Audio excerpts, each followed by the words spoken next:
आठवेना पुढील विचार सुचेना अखंड आरूढ अनुमाना या नाव भ्रम. म्हणजे काही मागचा गोश्वारा अंतःकरणात राहत नाही, पुढे काय करावं ते सुचत नाही किंवा निर्णय घेता येत नाही. तो मनुष्य काहीतरी अनुमान करत राहतो आणि त्याच्याकडनं ती अनुमानं होत राहतात. म्हणजे असं काही काही माणसांच्या बाबतीत लक्षात येतं की ते काय बोलतात, ते कशा करता बोलतात, त्याचा काय हेतू आहे आपल्याला काही कळतच नाही. मनुष्य बोलत असतो, अनेक वेळा निरर्थक बोलतात. तर तसं त्यांनी म्हटलंय की ज्यांना कोणतं अंतःकरणात धोरण नाही, एक विचार नाही, काही निर्णय नाही, कशाच्या बद्दल काही कुठला निष्कर्ष काढलेला नाही, पण आपलं बोलायचं. म्हणजे मनुष्य बोलतो, मनुष्य काहीतरी म्हणत राहतो. तर तसं ते त्यांनी म्हटलं इथे की मागील काही आठवेना. म्हणजे मागचं काही विचारत, म्हणजे आपल्याला अगदी उदाहरण सांगू काय की माणसं काहीही बोलतात. मी अगदी सरळ आपल्याला सांगते की जी मंडळी चांगली मला माहिती आहेत पण त्यातलं आता कोणीही नाही आहे.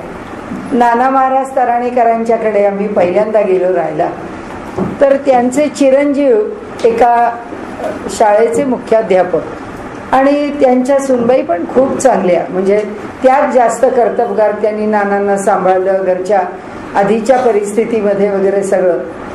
तर ते त्या म्हणायच्या नेहमी की जे नानांचे चिरंजीव फार भोळे आहेत, त्यामुळे मला पुष्कळ काही काही सांभाळावं लागलं घरामध्ये.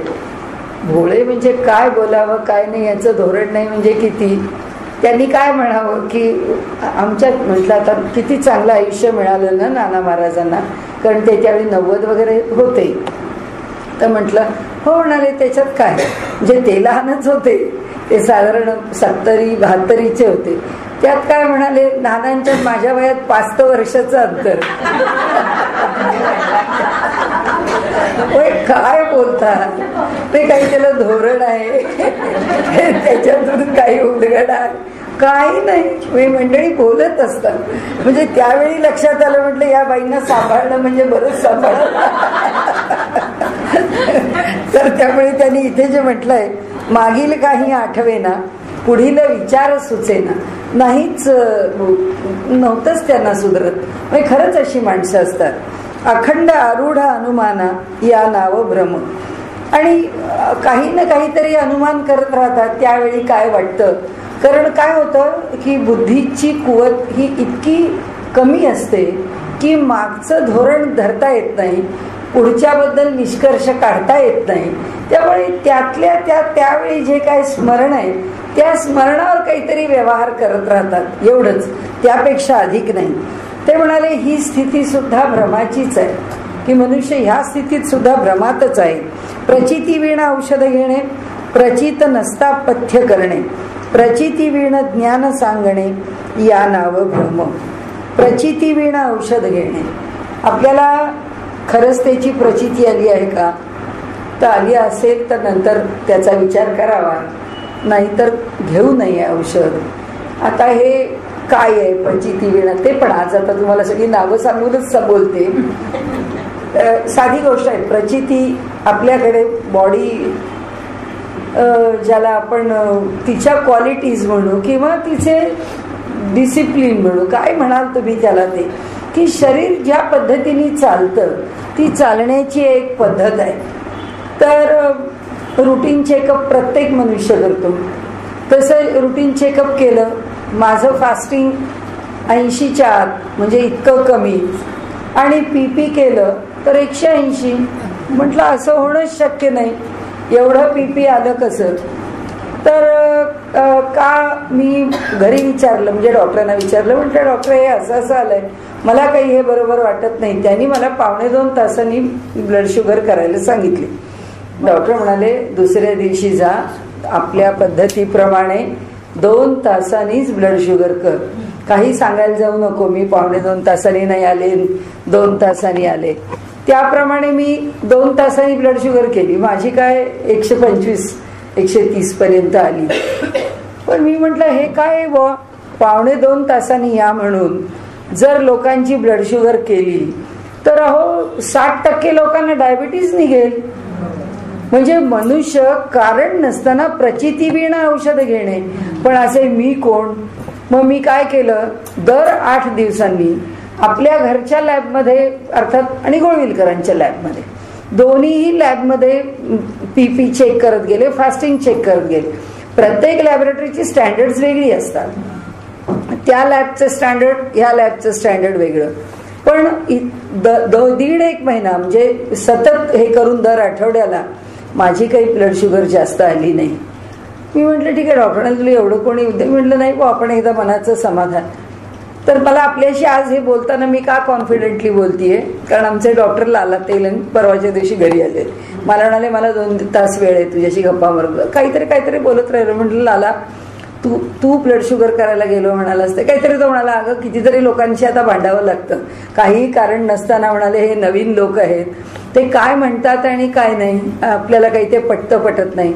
म्हटलं मी तुला माझा अनुभव सांगते. म्हटलं मी सुद्धा भांडायचं नाही म्हणून 2 ठिकाणी जाऊन म्हटलं मी ब्लड शुगर केली. आणि काय दाखवायचं म्हणजे मला म्हटलं माझ्या ब्लड शुगरचं वाईट नाही वाटलं, कारण मी तड लावायला निघाले. दुसरा मनुष्य विश्वास ठेवून औषध घ्यायला सुरुवात करू, त्याचं काय करायचं? तर तो म्हणाला अगं तू एवढंच करून थांबलीस, मी तर त्याच्याकडे जाऊन भांडून मी सिद्ध करून आलो की तुम्ही बोलावता कशा करता 1.5-2 तासांनी. त्यावरती लॅब असिस्टंटनी सांगितलं की लोक मुळी म्हणाले वेळेवर येतच नाही. मग म्हणून म्हणे आम्ही 1.5 अहो पण म्हटलं त्याला कळत नाही त्याचं काय. तुम्ही हो 2 तास पाहिजे. 1.5 तासात हायएस्ट असते शुगर बॉडीतली. 1.5 तासातली शुगर हो हायएस्ट आहे त्यावेळी. 1.5-2 तासांनी ती फॉल व्हायला लागते आणि बरोबर 2 तासांनी एक्झॅक्ट 2ऱ्या तासाला तिचा डाऊनफॉल सुरू होतो. म्हणून बरोबर 2व्या तासाला का घ्यायची, कारण बरोबर 2ऱ्या तासाला जी आमच्या बॉडीतली सगळ्यात जास्त शुगर असते. हो म्हणूनच मी आज रुक्मिणी करताच तो विषय, कारण ज्या दिवशी रुक्मिणी म्हणाली माझी शुगर निघाली त्या दिवशीपासून ही शंका माझ्या डोक्यात आहे. पण मी तिला बोलले नाही किंवा मी कोणालाच बोलले नाही. मी म्हटलं ही ब्लड शुगर आता जर खरंच आहे का नाही, कारण तिचा मला लाईफ पॅटर्न माहितीये, तर मी म्हणू शकते की हिला ब्लड शुगर होणं जरा शक्य नाही, पॉसिबिलिटी कमी आहे असं. मी तिने त्याचं स्वतःपुरतं इंटरप्रिटेशन दिलं की आमची फॅमिली हिस्ट्री आम्हाला पण आहे, पण आता आपण चांगलं आयुष्य सांभाळून जगतोय तर नको ती फॅमिली हिस्ट्री आपल्याला त्रास द्याल. सांगायचा हेतू असा की मी बाबांनी म्हणजे माझ्या सासऱ्यांनी मला एक लिहून दिलेलं होतं की मला कल्याणी नेहमी काही गोष्टी लक्षात ठेव, कधीही ब्लड शुगर करायला कुणीही केव्हाही आधी बोलावलं जायचं नाही. 2व्या तासाच्या आधी ब्लड शुगर कुणाचीही करायची नाही. आणि आता प्रश्न आला की जेवायला बसल्यापासून 2 तास का शेवटच्या घासापासून 2 तास. हा तो शेवटचा घास ज्यावेळी घेतला त्याच्यानंतर 2 तास.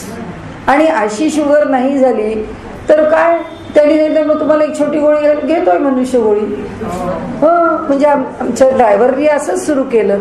त्याला रॅन्डम चेकिंगला लोक काय कुठे हे करतात, कॅम्प्स लावतात, त्या कॅम्पमध्ये रॅन्डम चेकिंग करून घेतलं आणि त्याला सांगितलं तुला ब्लड शुगर आहे. तुला कसली ब्लड शुगर येते, तू शेतात काम करणारा, दिवसभर कष्ट करणारा, सकाळी 7 किलोमीटर पळायला जाणारा, तुझी शुगर राहते कशाला शरीरामध्ये, ती जळणारच आहे. तो म्हणला आप क्या करना ताई, थोडे दिन लेने के लिए काय. मी म्हंटल अरे दर महिन्याला शुगर कर कशाला लावून घेतो मागे, नाही ते दुखणं. सांगायचा हेतू असा आहे की प्रचितीवीण औषध घेणे, प्रचित नसता पथ्य करणे. दुसरं आता प्रचित नसता पथ्य करणे किंवा प्रचित नसता ते अधिक घेणे. तसंच कॅल्शियम. आत्ताची स्थिती अशी आहे की जो उठतो तो दमादम कॅल्शियम खायला की कॅल्शियम घ्या तुम्ही, तो घ्या. आणि गोळीवर नाही, त्याचं ते सॅचे घ्या, 15 दिवसांनी घ्या, 7 दिवसांनी घ्या. किती भरतात तो कॅल्शियम त्याच्या पोटामध्ये. म्हणजे सगळ्या गोष्टी मी परवा आम्ही 2 तास बसलो होतो. म्हणून मी त्याच्याशी मी म्हटलं हे मला लाला 1, 2, 3, 4 मला यातलं काही पटत नाही. म्हटलं तू सांग आता मला. मी म्हटलं डॉक्टर तो म्हणाला बरोबर आहे, त्यांनी सांगितलेलं तुला पटणार.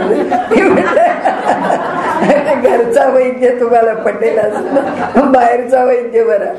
तर त्यामुळे मी म्हटलं तू सांग आता मला हे. तर खरोखर तो म्हणाला हे वाटेल तसं देतात औषधं, आणि ती जेव्हा अति होतात तेव्हा त्यांनी मला, आता मी त्या व्यक्तीचं फक्त नाव सांगत नाही, पण असंच थोडंसं झिंक पाहिजे, म्हणजे सगळं थोडं मॅग्नेशियम पाहिजे बॉडीमध्ये, सगळं थोड्या प्रमाणात पाहिजे, पण अगदी ट्रेस, म्हणजे अगदी जस्ट त्याचा स्पर्श एवढंच पुरतं. जसं आपल्याकडे आपण लोखंडाचं कढई वापरतो, आमटी अगदी लोखंडाच्या कढईतच, पिठलं लोखंडाच्या कढईतच, पालेभाज्या लोखंडाच्या कढईतच, फोडणी लोखंडाच्या पळीचीच, पुरे एवढं लोखंड.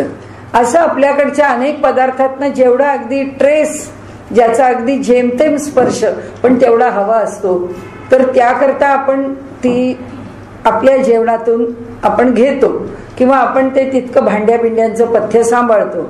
तर त्यांनी सांगितलं की असंच कोणातरी एका बाईंना काही थोडं कमी पडलं, मला वाटतं मॅग्नेशियम कमी पडलं, द्यायला सुरुवात केली गोळी, आणि ती बाई बेशुद्ध पडली आणि तिला हॉस्पिटलाइज करायला लागली. तिला त्या अँटीडोट्स देऊन तिला नॉर्मलला आणता आणता पंचायत आहे. तो म्हणाले घे मल्टीव्हिटॅमिन, की म्हणाले खा, घे की खा, असं म्हणाले चालणार नाही. तसं त्यांनी इथे जे म्हटलंय ना, तर अगदी खरंय की प्रचिती वीण औषध घेणे, प्रचित नसता पथ्य करणे, प्रचिती वीण ज्ञान सांगणे या नाव भ्रम. एक दुसऱ्याला सांगतो की अरे मी ही मल्टीव्हिटॅमिन घेतो, तू पण घे, तुला लागतं तिला लागतं का नाही. ज्याला एक्सेस व्हायला लागलं, हा आता सध्या खूप आहे, पण आता मी विसरले त्या प्रोटीन पावडरचं विचारायला विसरले. हो खूप, आता सगळ्यांनाच आहे प्रोटीन पावडर. कुठे जिमला, अगो विचारूच नको. हो ते तर खाऊन जिमला यायला लावतात, ते घेऊन यायचं, ते छोटं वर्कआउट झालं की पुन्हा घ्यायचं. म्हणजे जिम करताना तुमचं पोट एम्प्टी स्टमक करायला पाहिजे हे पण नाहीये. त्यांचं म्हणणं एम्प्टी स्टमक नाहीच करायचं. हो, आणि म्हणून ते दूध आणि प्रोटीन पावडर, पुन्हा थोडं जिम, पुन्हा प्रोटीन पावडर, दूध, हा ते दोन्ही वेळा तुम्हाला घ्यायचं. तर इथे त्यांनी जे सांगितलंय की ह्या कुठल्या भ्रमात आपण कुणाकडे सापडलोय ते तरी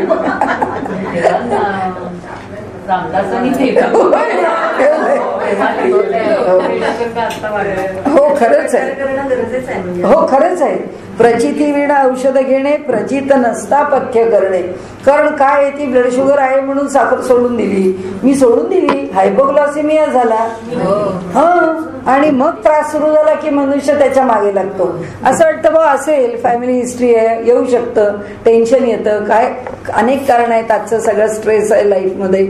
आणि मग जेव्हा लक्षात येतं की अरे हे आपण कारण नसताना गेला ना तुमचा महिना दीड महिना ते थकणं, नंतर तुमच्या मागे टेन्शन कशा करता. आणि म्हणून ते म्हणतात फलश्रुती वीण प्रयोग.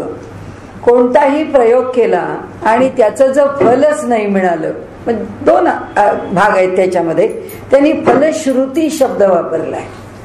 फलश्रुती म्हणजे प्रत्येक प्रयोगाच्या मागे, म्हणजे वैदिक कर्मकांडाच्या मागे त्याचं फळ सांगितलेलं आहे. की आता सत्यनारायणाची पोथी वाचली तर काय होतं, की त्याचं फळ आहे. पवमानाचा अभिषेक केला तर त्याचं फल काय मिळतं लिहिलेलं आहे. श्री सुक्त म्हटलं, किती वेळा म्हणा, कसं म्हणा, त्याची प्रत्येकाची फलश्रुती लिहिलेली असते आणि त्या फलश्रुतीमध्ये त्याचं फल लिहिलेलं आहे. आता ते म्हणतात की असा कशाचाही जर प्रयोग करायचा तर तो फलश्रुतीच्या शिवाय नाही करायचा. म्हणजे 2-3 गोष्टी आहेत त्याच्यामध्ये. एक तर फळाला अनुसरून करणार असू तर ते फळ आधी ऐकून घ्यावं आणि मग त्या अनुषंगाने त्या विषयाकडे वळावं. म्हणजे प्रपंचामध्ये कुणीतरी म्हटलं हे अमुक करणं चांगलं आहे, करायला सुरुवात केली, आपल्याला त्याची आवश्यकता आहे का नाही. कारण देवता अनेक आहेत, अनेक देवतांची अनेक कामनिक व्रत आहेत. आता सगळ्या जणी संतोषी मातेचं व्रत करायला लागले, पुष्कळ वाढलं की सगळे संतोषी मात. 11 बुधवार शुभ्र बुधवार आले की शुभ्र बुधवार, ते पिवळे गुरुवार आले की पिवळे गुरुवार. म्हणजे इथे मध्ये इतकं होतं, सगळे अहो गुरुवारी पिवळंच घालायचं, बुधवारी शुभ्र पांढरेच कपडे, नंतर ते संतोषी मातेची शुक्रवारची व्रत. तर ती पण त्याची फलश्रुती काय, ते कशा करता, त्या देवतेची उपासना आपल्याला करायची आवश्यकता आहे का नाही. आता बाकी त्याच्या विषयाचा मोठा विस्तार आपण सोडून देऊ, पण एक आहे, कोणतंही व्रत करताना त्या व्रताच्या फलाचं आधी श्रवण करावं आणि मग त्या व्रताचा प्रयोग काय आहे, म्हणजे प्रत्यक्ष व्रत कसं आचरायला लागतं ते बघावं. हा एक भाग झाला.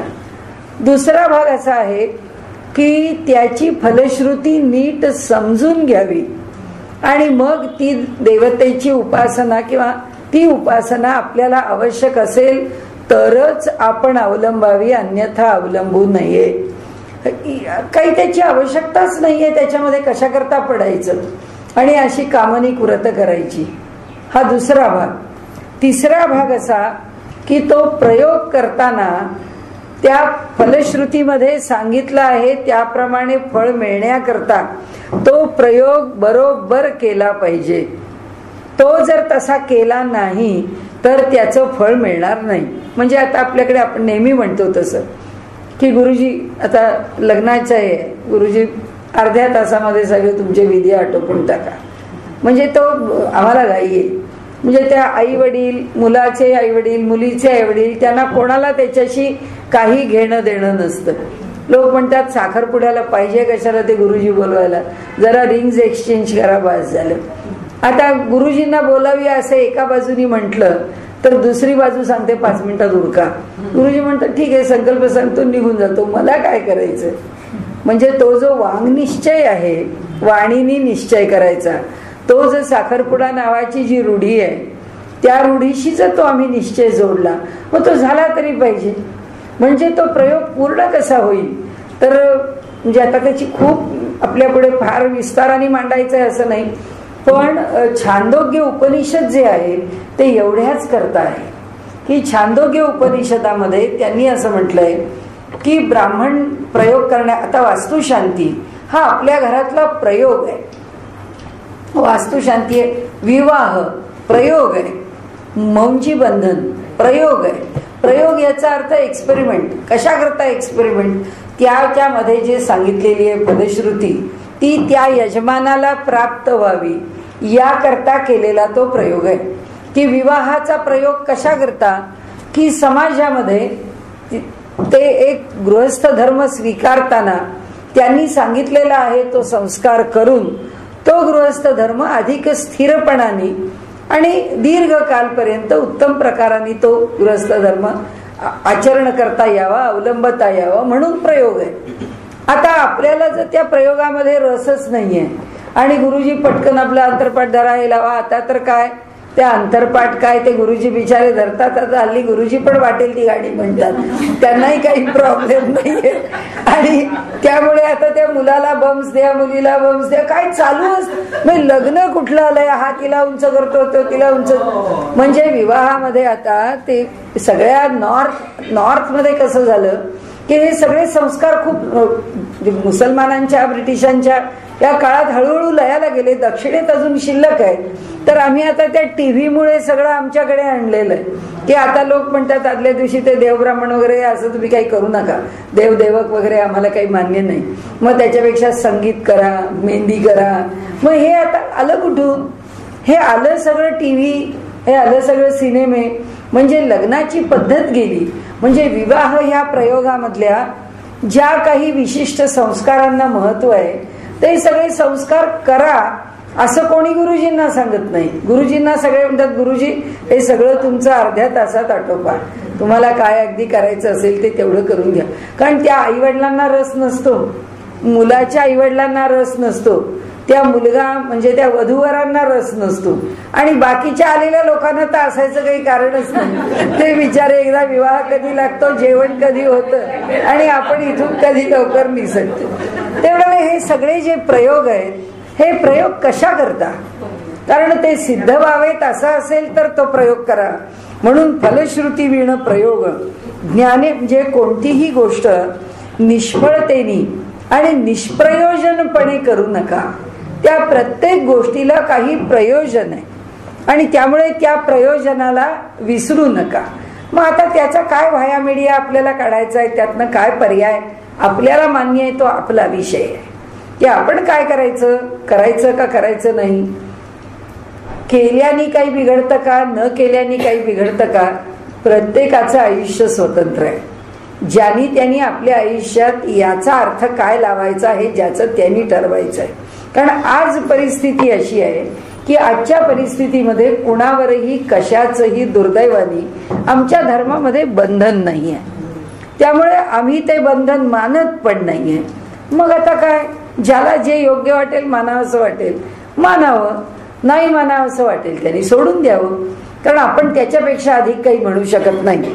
म्हणून त्यांनी इथे म्हटलंय की फलश्रुती वीण प्रयोग हा एवढा तुकडा कर्मा करता आहे की काहीतरी वस्तू करायला घेतली. म्हणजे हे इथे केवळ वैदिक धर्मानी सांगितलेले मनुष्याच्या जीवनातले जे 40 संस्कार आहेत त्याच्यापुरतं, किंवा यज्ञ यागादी कार्य आहेत त्याच्यापुरतं, किंवा व्रत वैकल्य नित्य कर्म नैमित्तिक कर्म किंवा कामनिक कर्म याच्यापुरतं असं नाहीये. ते सर्व ठिकाणी आहे की कोणतं तरी काम करायला घ्यायचं, ते अर्धवट टाकायचं, ठेवून द्यायचं. त्याच्याकरता मराठीत म्हण खूप चांगली आहे, करायला गेला गणपती झाला मारुती. कारण काहीतरी करायला घेतलं म्हणजे अगदी स्वयंपाकघरातली गोष्ट म्हटलं तरी सुद्धा, वड्या करायला घेतल्या आणि त्याचे ना लाडू झाले ना वड्या झाल्या, ते काहीतरी जे होऊन बसलं ते त्याचा शेवट लावता आला पाहिजे.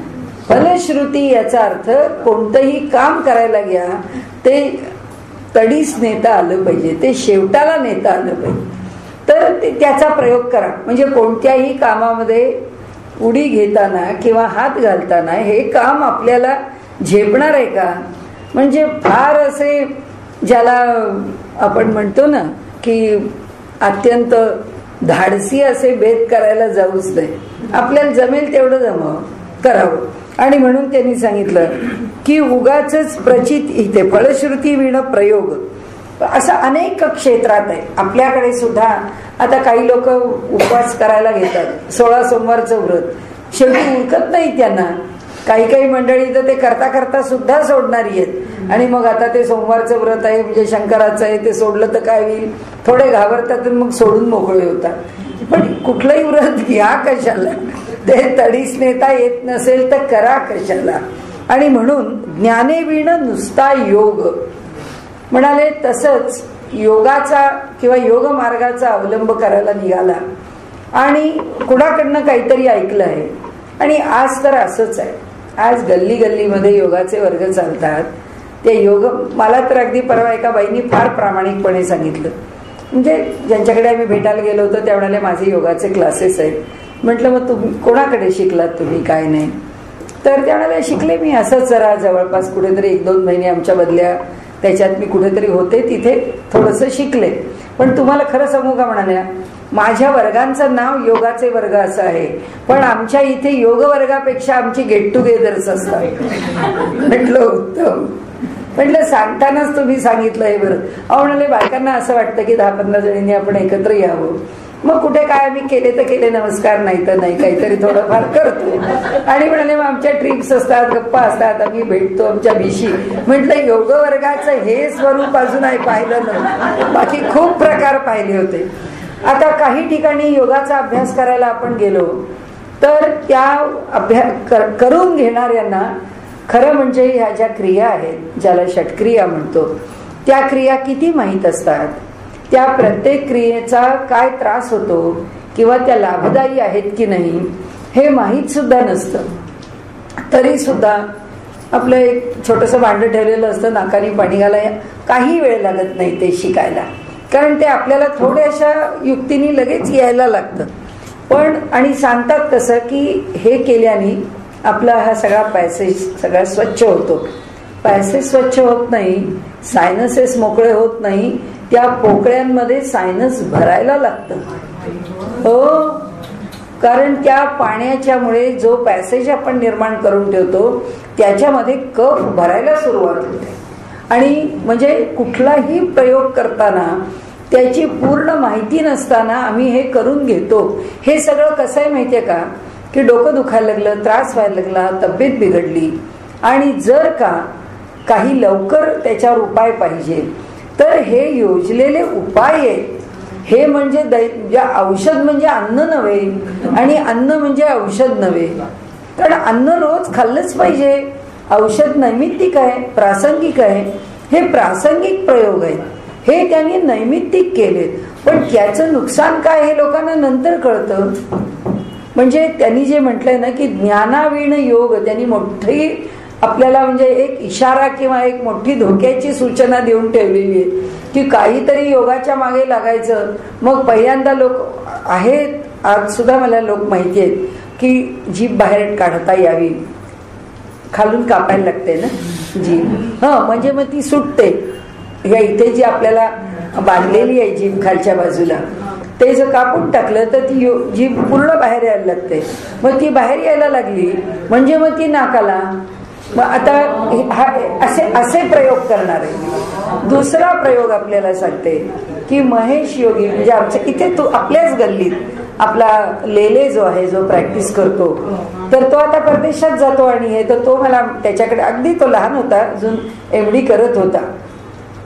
तर तेव्हा मला म्हणाला, अविनाश लेले, तर तो मला म्हणाला की त्यांनी तिथे त्याच्याकडे एकदा बोलावलेलं होतं कार्यक्रमाला. तर तेव्हा तो म्हणाला की मी महेश योगींच्या आश्रमामध्ये गेलो आणि तिथे लोक त्यांच्याकडे जे काही योग म्हणून जे काय करत होते त्यांचा योगा, तर ते जे काही योगा करत होते त्याच्यामध्ये महेश योगींची म्हणजे पहिला निकष काय त्याच्यामध्ये की इथे जर आपण पद्मासन घालून बसलो आणि पद्मासनामध्ये इकडे पालथं पडता यायला पाहिजे, म्हणजे बरोबर उलटं मत्स्यासन करता यायला पाहिजे. असं उलटं मत्स्यासन करायचं, हा एक भाग. तर तो कसा त्याला पटकन करता येईल, हा एक निकष. दुसरा निकष इथे बसलेला आहे, मांडी घालून बसलेला आहे. या मांडी घालून बसलेल्याला त्या मांडीमध्येच बेडकाची उडी कशी पटकन पुढे जाते, तशी ज्याला लांब उडी मारता आली त्याला तो योगात यशस्वी. हा कोणता निकष आहे? हा योग मार्गातला निकष कोणता? कोणता योग मार्गाचा विषय आहे? म्हणजे ज्ञान नाही, बिचारा समोरचा मनुष्य अज्ञानी आहे, त्याला ही माणसं हातोहात फसवतात. हे फसवणूक आहे, याच्याशिवाय दुसरं त्याच्यामध्ये काही नाहीये. म्हणजे किती प्रयोग आपण जर बघितले योग मार्गातले की लोक केवळ आकर्षणामधून करत असतात आणि त्याचे जे तोटे आहेत. तर आपल्याला दुसरी गोष्ट सांगते की काही आसनं ही जेवणानंतर केली तर चालतात, जसं वज्रासनात बसणं आहे, की उलट भोजनाला त्याचा लाभ आहे. पण काही लोक इतर काही आसनांचा अवलंब करतात, तेव्हा त्यांना माहिती नाही की भोजनानंतर जर आसन केलं तर शरीरातला ज्याला आमवात म्हणतात तो आमवात वाढतो. आमवात वाढतो म्हणजे काय होतं की आपलं बॉडीतलं युरिक ऍसिड वाढायला लागतं, त्याचे प्रॉब्लेम्स यायला लागतात आणि मग ते कमी करता करता पंचायत आहे. हे जे काय केलं असता काय होतं ह्याची पूर्ण जाण न घेता कशाचा तरी प्रयोग करायला जेव्हा मनुष्य जातो त्यावेळी समर्थांनी सांगितलंय ज्ञानेवीण नुसता योग. कुणीतरी काहीतरी 4 आसनं शिकून येतो आणि आपले क्लासेस सुरू करतो आणि ज्यावेळी बरं चालतं त्याचं पेव फुटलेलंच असतं. कारण सध्या योग हे लोकांच्या करता आवडीचा विषय झालाय. कुठे जवळच्या जवळ क्लासेस असले तर मंडळी जातात आणि म्हणून त्यांनी म्हटलंय उगाच शरीरे भोगी जे भोग या नाव भ्रम. तसंच त्यांनी म्हटलंय की उगाच काहीही कारण नसताना शरीराला जरुरीपेक्षा अधिक विश्रांती देणं हे सुद्धा भ्रमात्मक आहे. कारण शरीर जर जरुरीपेक्षा जास्त विश्रांती घेऊ लागलं तर ते हळूहळू दुखण्याचा आगर व्हायला लागेल. कारण शरीराला हालचाल पाहिजेच पाहिजे. म्हणजे जसं हे योगामध्ये बरं वाटतं याचं कारण काय की कितीतरी मसल्स आणि कितीतरी हालचाली आपण करतच नाही. कारण रोजच्या आपल्या जीवनामध्ये ठराविक हालचाली आहेत. तेवढ्या हालचाली आम्ही 24 तास जरी केल्या तर आपण म्हणतो आम्ही 1 मिनिट बसत नाही, सतत काम करत असतो. माझ्या मागे दुखणी कशा करता? एकाच पद्धतीची हालचाल आहे. म्हणून विविध हालचाली. जसं आपला आदर्श कोण? हालचालींच्या करता आदर्श पाण्यातलं मूल. ते जितक्या हालचाली करू शकतं तितक्या हालचाली आम्ही सगळ्याच्या सगळ्या नाही करू शकणार, पण 80% हालचाली आम्हाला करता आल्या पाहिजे. ज्याला ह्या 80% हालचाली करता आल्या तो आयुष्यामध्ये पुष्कळ आरोग्य संपन्न जीवन जगू शकेल आणि त्याला त्रास कमीत कमी होतील. पण मनुष्य काही वेळा 2 प्रकारचे लोक असतात की आम्हाला ब्रेन वर्क करावं लागतं, आम्ही फार बुद्धीनी काम करतो, त्यामुळे आम्हाला शारीरिक श्रम होत नाही. शारीरिक श्रम करणारा मनुष्याला बुद्धी वापरायची गरज येत नाही, म्हणजे तो जास्त वापरत नाही किंबहुना. मग तो बुद्धीच्या बाजूने स्वतःला मागे टाकतो आणि शरीराने श्रम करत राहतो. आणि जो बुद्धीने श्रम करत राहतो तो शरीराचे श्रम टाळतो. बुद्धीने श्रम करून त्या बुद्धीचे श्रम योग्य प्रकारे जर घालवले नाही तर मनुष्य नुसता खात सुटतो. मुलांचं बघा, मुलं परीक्षा जवळ आली आणि घरी नुसता अभ्यासाला सारखं खायला लागतं आणि मग पुढे त्याच मुलांना पुढे 4 महिने वजन कमी करण्याकरता जिमला जायला लागतं. कारण ती मुलं म्हणतात काय करणार, एवढ्याला परीक्षा द्यायच्या, आता खाल्लंच पाहिजे. आणि म्हणजे हे सगळं जे आहे ना ते त्यांनी म्हटलंय की ज्याला आयुष्य कशा पद्धतीने जगायचं आणि त्याचं नियोजन कसं करायचं हे कळत नाही तो भ्रमात जगतो आहे असं समजा. समर्थांच्या चपराकी लहान नाही आहेत, समर्थ जबरदस्त आपल्याला ऐकवतात. म्हणून ते म्हणतात उगाच शरीर आहे भोगी जे भोगतो. हा उन्हाळा अतिशय झाला आणि आपण एसी लावला ठीक आहे, पण एकदा त्या एसीच्या शिवाय आम्हाला चैनच पडत नाही. सारखं एसीत आम्ही बसायला लागलो तर आमच्या शरीराच्या रंध्रांचं काय, की त्या रंध्रांचं जे कार्य आहे ते कार्य कमी होत जातं. आणि वास्तविक पाहता योगाचा विचार आपण जर केला तर आम्ही जो श्वास नाकानी घेतो असं म्हटलं, नाकानीच घेतो, त्याचं क्षेत्र फुफ्फुस आहे, जे फुफ्फुसात श्वास घेत फुफ्फुसामध्ये श्वास घेतला जातो आणि नाकानी बाहेर टाकला जातो. हे त्याचं मेजर किंवा प्रमुख स्थान आहे. आणि जर नाकानी श्वास घेणं आणि नाकानी टाकणं बाहेर आणि तो इथे त्यातल्या त्यात जास्तीत जास्त फुफ्फुस भरण्याचा प्रयत्न करणं हे अधिक चांगल्या श्वासाचं गमक आहे असं जर आम्ही म्हटलं तर मग हे मुलं रंगा पंचमीच्या वेळी वगैरे सगळ्या अंगाला जेव्हा ते ऑइलचे रंग फासतात त्याच्यामधून का मरतात. शरीराची रंध्र बंद झाल्यानंतर जवळजवळ पाऊण 70-80% म्हणजे जवळजवळ पाऊण शरीराला ते तेलकट रंग लावून घेतात आणि त्याच्यातनं किती मृत्यू ओढवतात. का तर दम लागतो आणि शरीरामध्ये जे त्यांच्या जी हालचाल या रंध्रांमधून होते ती हालचाल होत नाही. आणि त्याच्या मग फुफ्फुसानी श्वास चालू होताना, नाकानी पण श्वास चालू होताना, नाकाचा श्वास कुठे बंद केला, फुफ्फुसातून पण चालला आहे, नाकातून पण चाललाय, म्हणजे फुफ्फुसालाही अडचण आलेली नाहीये रंगानी आणि नाकालाही अडचण आली नाही. मग का आली तर ते लोक म्हणतात सगळ्या अंगाला तो ऑइल पेंट लावलाय म्हणून. म्हणजे शरीरामध्ये जो प्राणवायू म्हणतो तो फक्त नाकानी येत नाही, तो आमची रंध्र पण श्वास घेतात आणि रंध्र पण सोडतात. म्हणजे बाहेरचा जो प्राण आहे किंवा जी शक्ती आहे ज्याला एनर्जी म्हणतो ती एनर्जी आमच्या शरीरामध्ये सगळ्या बाजूनी घेतली जाते. असे आम्ही सारखे एसीत बसायला लागलो तर त्याची कुवत कमी होणार नाही का, त्याची कुवत कमी होणार आहे. म्हणून आम्ही नाही इतकं अनैसर्गिक जीव. एसी म्हणजे उदाहरणादाखल आपण एसी घेतला, पण ही सगळी जी माणूस काय म्हणतो की नाही आता एकदा. आणि आपण बघा त्याच्यातून दुखणी कोणती आहेत त्यांनी म्हणजे आता हे आपल्या अमेरिकेतली मुलं सगळी डॉक्टर्स आणि हे आहेत ती सांगतात ते आपण बोलतो. ते म्हणाले अमेरिकेमध्ये कॅन्सरचं प्रमाण अत्यंत वाढलेलं आहे आणि फार लहान वयापासून वाढलेलं आहे. कितीतरी लहान वयापासून लोक कॅन्सरचे बळी आहेत. याचं कारण अयोग्य जीवनशैली आहे, दुसरं काही नाही. बाकी सगळं कितीही सांभाळलं तरी सुद्धा निसर्गापासून दूर जाऊन चालत नाही.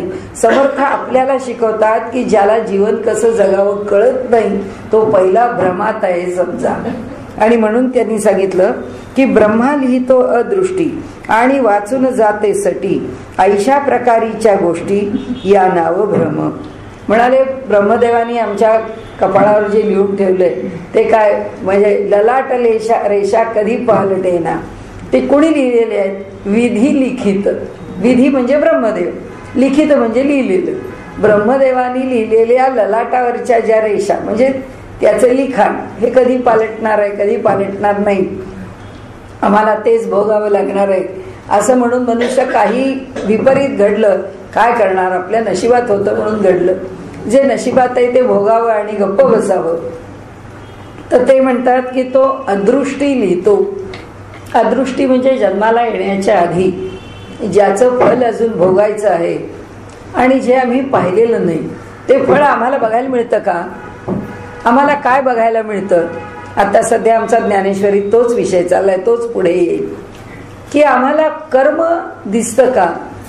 तर आम्हाला कर्म करायचं समजू शकतं, केलं तर त्याचा लाभ काय आहे हे समजू शकतो, म्हणजे आम्ही कल्पना करू शकतो. पण तोच लाभ मिळेल असं आहे का?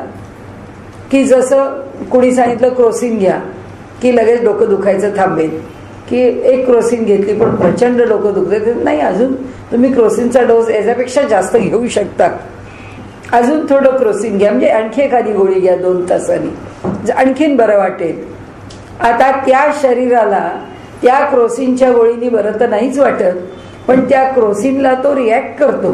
जे क्रोसिन मी आपल्या एका औषधाला रिप्रेझेंटेटिव्ह, त्याची रिॲक्शन आली कितीही गंभीर येऊ शकते, जीवित गमावण्या इतकी सुद्धा गंभीर येऊ शकते. म्हणजे काय आहे, कर्म हातात आहे म्हणजे दृश्य आहे, पण कर्माचं फल दृश्य नाहीये, अदृष्ट आहे. की आम्ही कर्म करत राहू शकतो, त्या दिशेने कर्म करतो, त्याकरता प्रयत्नशील राहतो, पण फळ मिळेलच असं नाही. हे आता अगदी तात्कालिक मुलं 12वीचे अभ्यास करतात, करिअर करता अभ्यास करतात. आता युनिव्हर्सिटीमध्ये यावर्षी जे रिझल्टचे गोंधळ झालेत, काय झालं मुलांचं? ज्या मुलांनी खूप अभ्यास केला, ज्यांना 98-98% मार्क मिळायचे अशी खात्री आहे, त्या मुलांचे रिझल्ट नापास आलेले आहेत. काय करावं? तुम्ही त्यांच्या करिअरशी खेळतात. पण हे अदृष्ट आहे, फल माहीत नाही. कर्म करणं त्याच्या हातात आहे, पेपर लिहिणं त्याच्या हातात आहे, चांगला लिहिणं हातात आहे, चांगल्यांचं मार्गदर्शन घेणं हातात आहे, मार्कनं मार्काकरता झगडणं हातात आहे. पण शेवटी आता त्याच्या नशिबामध्ये काय येऊन पडणार आहे काही माहिती नाहीये. म्हणजे कर्माचं फल दृश्य नाहीये, कर्म दृश्य आहे. म्हणून ते म्हणतात की कर्माचं फल आम्हाला माहित नाही. तर आम्ही असं म्हणतो की ब्रह्मदेव लिहितो अदृष्टी आणि वाचून जाते सटी. सटी म्हणजे सटवी, म्हणजे आपण जे म्हणतो ते 6व्या दिवशी वाचून जाते सटी ऐशा प्रकारीच्या गोष्टी या नाव भ्रम. ते म्हणाले की प्रारब्ध भोगण्याकरता तो लिहून जातो. काय तुझ्या प्रारब्धात आहे ते षष्टीच्या दिवशी ती देवता येते आणि त्या बालकाचं ते भविष्य निश्चित करते किंवा तिथे लिहून जाते. म्हणजे बाबा तू हे घेऊन जन्माला आलेला आहेस, साधारण तुझ्या आयुष्याचा ढाचा हा आहे, पण ह्याचा अर्थ तसंच फळ मिळणार आहे असं नाहीये. समर्थ म्हणतात शेवटी प्रयत्न करता जन्म आहे, प्रारब्धाच्या फळाकरता जन्म नाहीये. आणि त्यामुळे प्रारब्धाचं फल तर आम्ही मिळवू किंवा मिळेल किंवा मिळणार असेल, पण प्रयत्नाने ते बदलेल, सौम्य होईल, पूर्ण नष्ट होईल, काही होऊ शकतं. मग ते म्हणाले की ती काय लिहिते, ती फक्त तुझ्या केलेल्या कर्मातलं काय कर्म भोगायला तू आलायस हे लिहिते. भोगायला काय आलायस हे लिहिते, तू कसं भोगणार आहेस हे ती नाही लिहित, ते आम्ही लिहितो. समर्थ म्हणतात की तिच्या माथ्यावर टाकलं एकदा की जसं आपण म्हणतो ना की अहो तुम्ही गुरु केला का, नाही आम्ही गुरु केला, तर गुरु ज्यांनी केला तो म्हणतो चला आमचा गुरु बघायला समर्थ आहे, मी ह्याला काहीच करायला नको, धावपळ त्या गुरुनीच करावी. म्हणजे मनुष्य एकदा दुसऱ्यावर टाकून मोकळा, त्याला स्वतःला प्रयत्न करायला नको. दैवाच्या नावावर तरी टाकून द्यावं, नाही तर समर्थ माणसाच्या नावावर टाकलंय. माझा भाचा, मी आपल्याला पूर्वी सांगितलं असेल की त्याला ते बस त्याला सांगितलं की विष्णू सहस्रनाम म्हणत जा, तर त्यांनी सांगितलं आप्पा तुम्ही मला तुमच्या आवाजात रेकॉर्ड करून द्या, म्हणजे मला तुमचा आवाज ऐकायला मिळेल. ठीक आहे म्हणाले. त्यांनी त्याला रेकॉर्ड करून दिलं विष्णू सहस्रनाम, की आता तू हळूहळू पाठ कर, पाठ झाल्यावर तू म्हणत राहा. कोण म्हणतो ते रेकॉर्ड कानामध्ये एकदा प्लग्स घातले की मग हा जिम करायला मोकळा, हा कुठेही जायला. ते म्हणतायत ना. मी त्याला म्हटलं अरे तू कधी शिकणार आहे विष्णू सहस्रनाम? तो म्हणाला आप्पा म्हणतायत माझ्या कानात. अरे म्हटलं त्यांनी नाही म्हणायचंय तुझ्या कानात, तू म्हणायचंय तुझ्या तोंडाने. असं आहे. म्हणून ते सांगतात आपल्याला की तो लिहिणाऱ्यांनी लिहून ठेवलं, करणाऱ्यांनी करून ठेवलं, करतील ते. म्हणजे तो ब्रह्मदेव काय ते ठरविल, ती देवी काय ते ठरविल. आम्हाला काय करायचं कारणच नाही, आम्हाला हालचाल करायची आवश्यकता नाही. समर्थ म्हणतात हे जे समजतो जो मनुष्याचं तो एक भ्रम आहे. आणि म्हणून उदंड भ्रम विस्तारला अज्ञानजनी पैसावला. म्हणाले असा किती प्रकारचा भ्रम मी आपल्याला सांगू. म्हणाले तो इतक्या ठिकाणी पसरून राहिलेला आहे, सर्व दूर भ्रम आहे असं म्हटलं तर.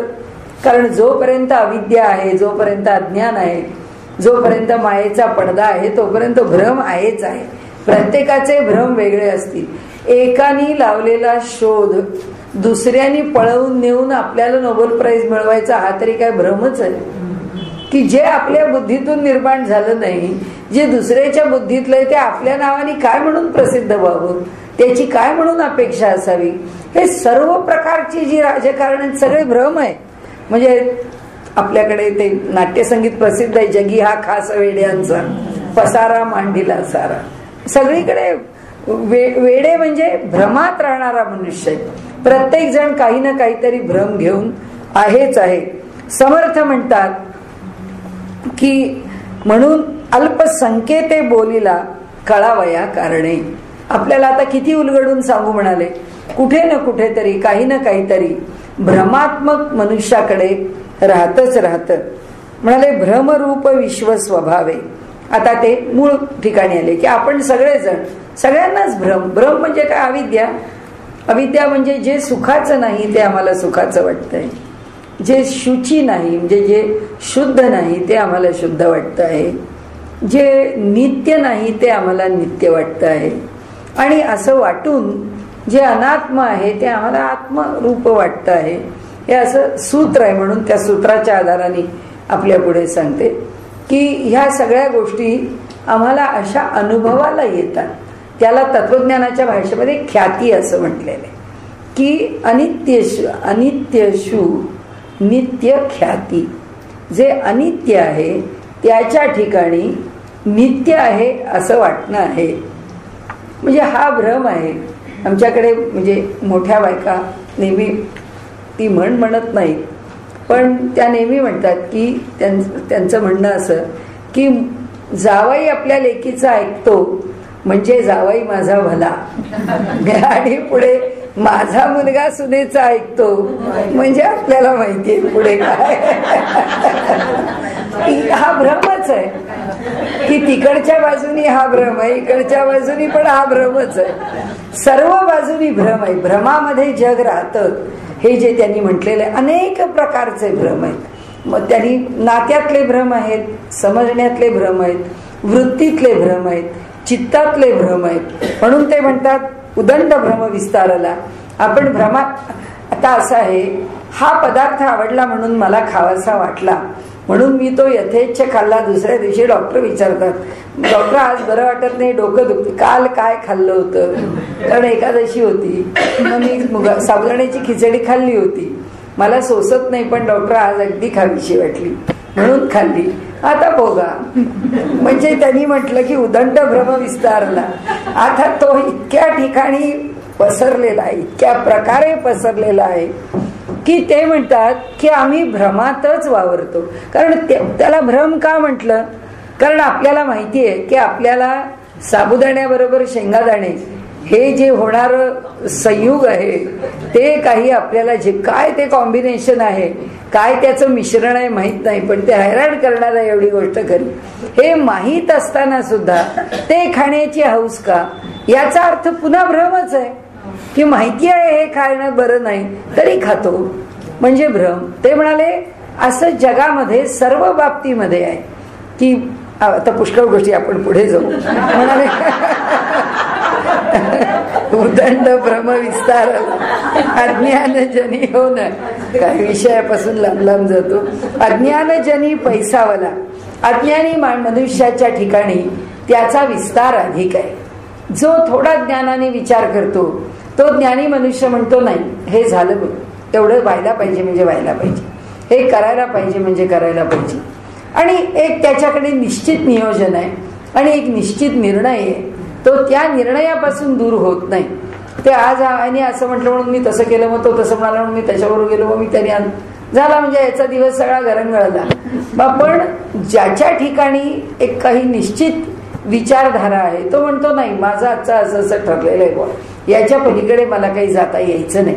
आणि म्हणून ते म्हणतात की या ठिकाणी अल्पसंख्येत अज्ञानजनी पैसावला अल्पसंख्येते बोलिला. तुम्हाला थोडंसं संकेतांनी सांगितलं, फार मोठ्या मोठ्या गोष्टी म्हणाले सांगितल्या नाही. कळावया कारणे म्हणजे नेमकं या जगामध्ये भ्रमाचं स्वरूप काय आहे, सुख आम्हाला म्हणून कसे आम्ही धावतो, आम्हाला ते फार स्वच्छ आहे स्वच्छ आहे. म्हणजे मनुष्य स्वच्छतेचा जेव्हा अतिरेक करतो त्यावेळी सुद्धा पुन्हा त्याला तेच आहे की भ्रमच आहे, भ्रम होतोच.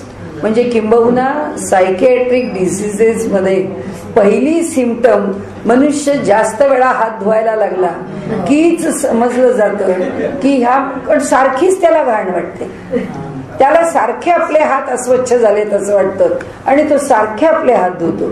तिथूनच खरी माहिती त्याच्या लक्षात येत नाही, पण तिथून त्याची सायकी बिघडायला लागलेली असते, त्याची मानसिकता बिघडत जाते आणि मग तो असं वागायला. म्हणजे भ्रम म्हणजे थोडंसं वेडेपणच आहे आणि ते परमेश्वरांनी प्रत्येकाच्या ठिकाणी ठेवलं. जर आपण शहाणे आहोत असं आपल्याला जर वाटत असेल तर हे जग द्वंद्वात्मक आहे, त्यामुळे आपण नक्कीच वेडे आहोत हे आपण लक्षात घेतलं पाहिजे. कारण असं आपण जितके आपल्याला शहाणे जास्त समजू तितकं आपलं वेड नक्की कमी आहे का नाही हे आपण तपासून पाहिलं पाहिजे.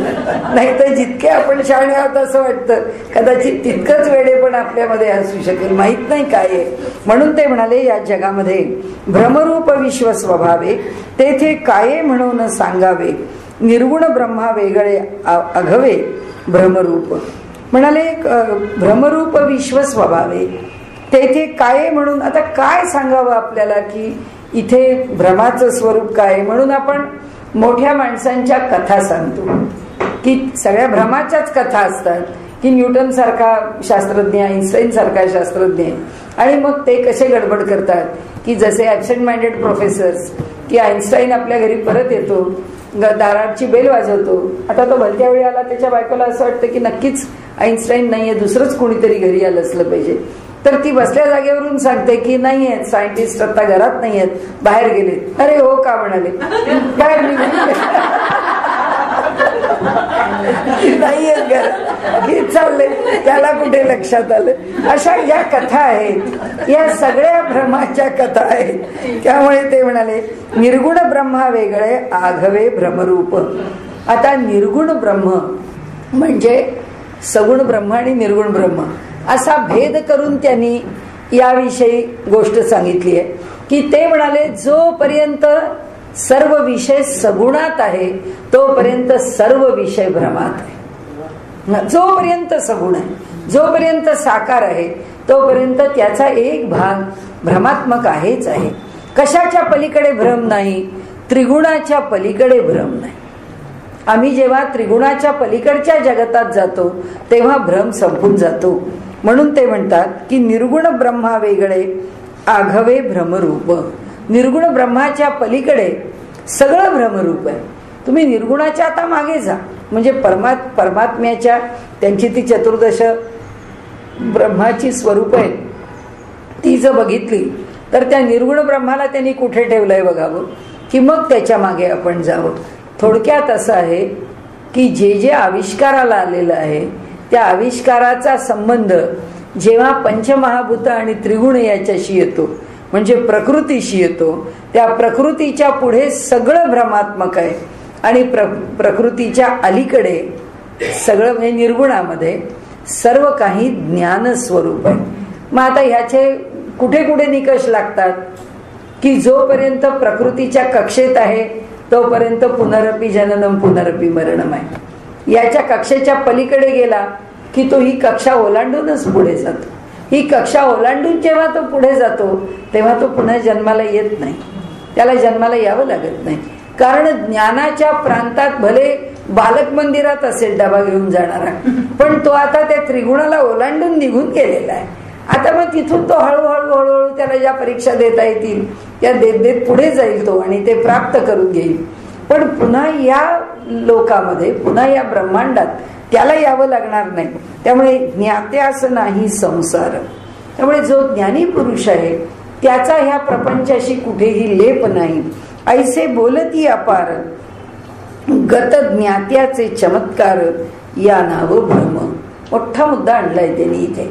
ते म्हणाले की ज्ञात्याला संसार नाही, म्हणजे तो स्वतः तिथे अस्तित्वात असताना सुद्धा तो प्रपंच त्याला लेप पावत नाही असं सगळे म्हणतात. एवढं सगळं बोलल्यानंतर सुद्धा म्हणाले लोक काय म्हणतात, गतज्ञात्याचे चमत्कार या नाव भ्रम.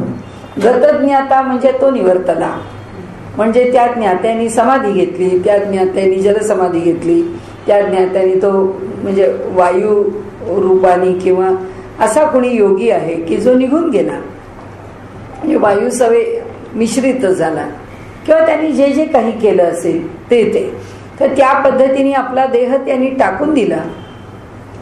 आता गेल्यावर त्यांचं मला दर्शन झालं, ते मला भेटले, ते माझ्याशी बोलतात, ते माझ्याशी संपर्क ठेवतात. हे जे वाटणं आहे समर्थ म्हणतात हा भ्रम आहे. गतज्ञात्याचे चमत्कार या नाव भ्रम. येथे आशंका उठिली. आता पुढच्या विषयाची इथे त्यांनी प्रस्तावना केली. प्रस्तावना काय केली आहे की जो ज्ञाता नाही त्याचे चमत्कार सांगितले कसे जातात. मग तो जर नाही, आता ज्ञानेश्वर माऊलींची समाधी आहे, ज्ञानेश्वर महाराज समाधीमध्ये बसलेले आहेत का नाहीत, त्याचं उत्तर दोन्ही आहे. आहेत तर आहेत, नाहीत तर नाहीत. कारण आहेत म्हटलं नाहीत का नाही, नाहीत कसं, इथं ज्ञानदेवांची समाधी आहे म्हणजे तिथे ज्ञानेश्वर महाराज असलेच पाहिजेत. आहेत म्हणजे काय, ज्ञानेश्वर महाराज 750 वर्ष कुणी येत आहे का म्हणून वाट बघत का बसले तिथे, आज आला तो आला तो आला, चला याला आशीर्वाद द्यायला, पेढे द्यायला, उदी द्यायला, नारळ द्या, असं का करत बसलेत नाही. म्हणजे ते आहेत म्हटलं तर आहेत, नाहीत म्हटलं तर नाहीत. आता ते मध्यंतरी त्या लोकांनी ठरवलं होतं ना तिथे फोटोग्राफ्स घ्यायचे, ती उत्खनन करायचं, खरंच आत काय मिळतं बघू, तिथे कदाचित जे मिळेल ते शेष अवशेष काही देहाचे राहिलेले असतील ते मिळतील, काय काय लोकांच्या कल्पना होत्या. आता तिथे ते भेटतील का भेटणार नाहीत, तर ते नका समाधी हे करू, अमुक करू नका तमुक करू, त्याच्यावरती पुष्कळ चर्वण झालं. मग ती समाधी उत्खनन करायची नाही वगैरे असा निर्णय. फोटोग्राफ्स घेऊन तरी चालेल का, तुम्हाला घ्यायचे तर घ्या, म्हणजे आत ज्ञानदेव आहेत का ते बघायचंय. आता नाना महाराज तराणेकरांचं मी मगाशी एक वेगळं उदाहरण सांगितलं, आता वेगळं उदाहरण सांगते की नाना महाराजांना एकाने सांगितलं, महाराज तुमच्या ह्या पोजमध्ये मला तुमचा फोटो पाहिजे. ते म्हणजे अरे कशाला फोटो काढतो, काय करायचंय तुला. ज्यावेळी लोकांना ते नाना महाराज कोण आहेत हे सुद्धा माहित नव्हतं, अशा वेळी तो त्यांचा भक्त होता. म्हणाले नको काढू माझा फोटो, नाही नाही मला तुमचा फोटो पाहिजे महाराज. बरं काढ म्हणले तुला पाहिजे तर. त्यांनी फोटो काढला तर फोटो आला कुठे, आलाच नाही. म्हणजे काढायला सांगितला, काढ म्हणाले. त्यांना जर नाही त्याला काढू द्यायचं तर नाही येणार. म्हणजे ज्ञानेश्वर महाराजांच्या समाधीचा फोटो काढायला दुसऱ्या ह्याच्यावरती मल्लीनाथी काय करतील, हे तुम्ही तुमच्या दैवतांना. आता ते आत्ताचा तर करंट टॉपिक आहे, बाकीच्या गोष्टी तर सोडूनच द्या. प्रत्येक पेपरची हेडलाईन काल परवापासून आहे एका, नाही तर त्यात बाकी सगळं गेलं, केदारनाथचं मंदिर कसं शिल्लक राहिलं. त्याची कारण मीमांसा प्रत्येक जण आपल्या परीने देतोच आहे की पाठीमागून कसं पाण्याचे प्रवाह दोन झाले, मग ते कसे त्या मंदिरावर आले नाहीत. आता आपल्याला त्याच्याशी काही चर्चेत जाण्याचं काही कारणच नाही. केदारनाथाच्या मागच्या बाजूला असलेल्या सगळ्या इमारती जेव्हा पडून गेल्या, सगळं जमीनदोस्त झालं. आता ते जमीनदोस्त होताना एवढं जे जात आहे त्यांनी त्या सगळ्या इमारती दाखवलेल्या आहेत आधीच्या, आणि त्या प्रत्येकाने किती तिथे गच्च करून टाकलंय ते सुद्धा दाखवलंय. आता एवढा रेटा मंदिरावर आल्यावर मंदिर राहील का. पण एवढा एक तर्क सोडून बाकी सगळे तर्क करायचे. म्हणजे जर मंदिर जायचंच असतं तर तो रेटा येतच होता, कारण ते पडलंच आहे ना सगळं. जर ते पडलंच आहे तर ते सरळ त्याच्यावर येऊन आदळलं नसतं का? आता बाकीचं सगळंच पाहतोय ना आपण, जे पडतंय आदळतंय सगळ्या बाजूने. मंदिर का नाही गेलं का राहिलं याची चर्चा करण्याचं तुम्हाला काय कारण? म्हणजे माझं म्हणणं असं की तुमच्या दृष्टीने मंदिर ही कोणत्याही खिसगणतीतली वस्तू नाही, मग दुर्लक्ष करा ना, त्याच्यावर एवढी चर्चा कशा करता. मग तुम्हाला मंदिर म्हणजे तुमच्या मनात कुठेतरी त्याच्याविषयी आश्चर्य आहे की बाकी सगळं गेलं आणि ते शिल्लक आहे. मग ते आश्चर्य कसं आश्चर्य नाही हे सिद्ध करण्याकरता हे सगळे प्रयत्न कशा करता? काही गरजच नाही ना. तुम्हाला वाटतं आजचे 2 पेपरला हेडलाईन्स आहे, रोज कुठल्या ना कुठल्या तरी 1-2 पेपरना हेडलाईन्स आहेतच. टीव्हीवर तर ते दळण सारखं चालूच आहे, सातत्याने चालू आहे. त्यामुळे ते इथे म्हणतात तसं गतज्ञात्याचे चमत्कार या नाव भ्रम. तर त्याचे जे चमत्कार होतात ते आपण पुढच्या वेळी बघूच या. तर हा एक विषय खूप चांगला आहे की त्यांनी स्वप्नात येऊन दृष्टांत दिला, त्यांनी स्वप्नात येऊन मार्गदर्शन केलं, त्यांनी अमुक एक गोष्ट सांगितली. मग हे सगळं मान्य करायचं का त्याला भ्रम समजायचं? तर ते आता आपण पुढच्या वेळी पाहू. येथे आशंका उठिली, ज्ञात्याची समाधी पूजिली, तेथे काही प्रचिती आली किंवा नाही. आता इथे शंका निर्माण केली आहे. काय केली आहे की त्या ज्ञानी मनुष्याची आम्ही समाधीची पूजा करायला जातो, त्यांच्या इथे जाऊन दर्शन घेतो, तेथे काही प्रचिती आली किंवा नाही. मग तिथे आम्हाला काही जाणवतं का जाणवत नाही? आम्ही जर तिथे दर्शनाला गेलो ज्ञानदेवांच्या, आता आम्हाला काही जाणवेल की जाणवणार नाही. तैसेची अवतारी संपले, त्यांचेही सामर्थ्य उदंड चालेल. अक्कलकोट स्वामी महाराजांनी एक शब्द सांगून ठेवला, भिऊ नकोस, मी तुझ्या पाठीशी आहे. झालं, जगामध्ये हजारो माणसं त्या एका वाक्याच्या विश्वासावरती जीवनातल्या अनेक संकटातून तरून जातात. म्हणजे ते आहेत कुठे, पण त्यांचे शब्द आहेत. आता साईबाबांच्या इथे 2च शब्द आहेत, श्रद्धा आणि सबुरी. बस एवढ्या 2 शब्दाकरता सगळ्या भारतभरातून साई भक्त येत आहेत. साईबाबांच्या ठिकाणी त्यांनी एवढे 2च गोष्टी समजावले, काही उपदेश केलाय काही नाही. तर ते म्हणतात असे अवतारी पुरुष निघून गेले तरी त्यांचं सामर्थ्य उदंड चाललंय. जेव्हा साईबाबा होते त्यावेळी लोकांना काही साईबाबांचं मोठेपण कळत नव्हतं. साईबाबांच्या सहवासात पहिल्यापासून दासगणू महाराज होते. तर दासगणू महाराज म्हणाले, बाबा तुमचा एवढा अधिकार आहे, लोकांना समजत नाही काही, कसं कळेल लोकांना तुम्ही एवढे मोठे आहात? ते म्हणले, गण्या काळजी करू नको. त्यांना ते गण्या म्हणायचे दासगणू महाराजांना. ते म्हणले, गण्या काळजी करू नकोस, 50 वर्षांनी या शिर्डीचा बाजार व्हायचा आहे. त्यांनी सांगितलं की शिर्डी बाजार होणार आहे की 50 वर्षांनी लोक इथे येत राहतील, कुठून कुठून येत राहतील. तरी ते काय गुंतले वासना धरुनी. मग म्हणाले, आता हेच उत्तर की शिर्डीला गजानन महाराजांच्या इथे जर लोक सातत्याने येतात तर याचा अर्थ मुक्त झालेच नाहीत का? ते आपल्या स्थानावरती बसून राहिले का? मग त्यांची इच्छा काय राहिली? लोकेशना शिल्लक राहिली का? की लोकांपर्यंत पोहोचावं, आपलं नाव चालावं, ही त्यांची येषणा शिल्लक राहिली का? तरी ते काय गुंतले वासना धरुनी, ऐसी आशंका उद्भवली. ही शंका निर्माण केली. ही शंका आता वक्त्याला सांगितली श्रोत्यांनी. समर्थे पाहिजे निरसिली. आता श्रोता म्हणतोय की समर्थांनी हे याचं निरसन केलं पाहिजे आमच्या शंकेचं. इतुके हे समाप्त झाली कथा भ्रमाची. अशा प्रकारे या भ्रमाच्या संदर्भाने निरूपण करणारा जो समास आहे तो इथे संपलेला आहे. म्हणून इथे श्री दासबोधे श्री गुरु शिष्य संवादे भ्रमनिरूपण नाम समास 6वा. आता त्याच्या पुढे मग पुढच्या वेळी आपण बघू. आता तिथे त्यांनी उत्तर दिले की सगुण भजनाच्या गमक किंवा स्वरूप काय.